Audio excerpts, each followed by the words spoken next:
Okay, listen, the moon will be the final boss in the Amazing Digital Circus, and I'll prove it with Japanese. Let me preface this by saying this video will contain spoilers for the Amazing Digital Circus, so if you haven't seen it yet, hop over there, give it a watch, and then come back. Good? Cool. Peep Gaming Lock-In. If you don't know the moon, she's one of the most interesting background characters in the Amazing Digital Circus. Her entire personality is that she has a massive crush on Kane and does not hesitate to let that be known. Hello, Kane. I love you. Let's get out of here before the moon gets frisky. This is from the first episode, by the way, of the entire show. So, based on that subtle introduction, you see a clear dynamic between our favorite ringmaster and this horny celestial body. The moon's crush is a recurring bit throughout the series. Whenever the moon and Kane are together, she tries to shoot her shot, and usually gets turned down or ignored. Hold on to that point for later. But Yaya! I hear you saying? How could a character with literally 3 total lines ever be the final boss to the Amazing Digital Circus? Well, that, my friends, is where the Japanese comes in. You see, in Japanese culture, feelings as big as love or hate are expressed in fairly roundabout ways.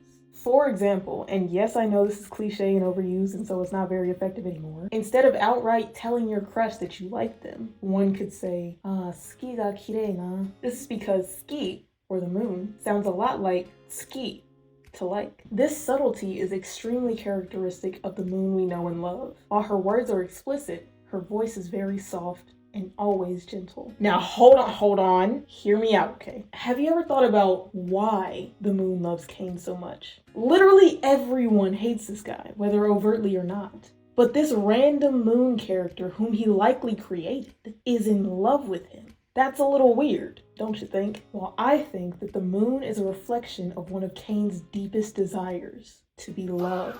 We see it time and time again throughout the show. Kane's one true goal is to get the humans to appreciate him, to love him. And nowhere is this more evident than in episode 7. Roll the clips. You wanna get dinner together? Gasp!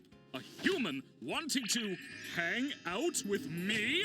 How could I possibly turn down such an offer? What's your takeaway from all this?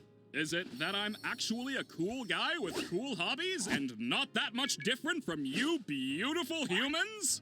You picked the good ending, where you realize you'd rather stay with me than go back to that pesky old macroverse or whatever we decide to call it. Like all bro wants is for them to love him. And tying this back to another common theory for the show, this also makes sense for another character sharing Kane's namesake. The biblical story of Cain and Abel. If you're not familiar, the story of Cain and Abel is basically the story of humanity's first murder. To be brief, God supposedly shows favoritism to Abel, and Cain kills him out of his jealousy. The entire motivation for the murder is that Cain believes God doesn't love him, at least not in the same way he loved Abel. And to tie everything together, I think a similar thing might be happening with our Cain. In his efforts to get people to love him, he creates a being whose sole purpose is to do just that. This subsequently means that one way to break Cain enough to potentially leave the circus is to show that no one truly loves him by getting rid of the moon.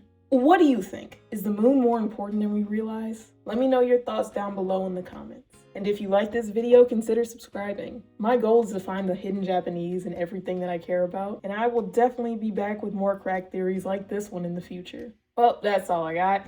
Bye!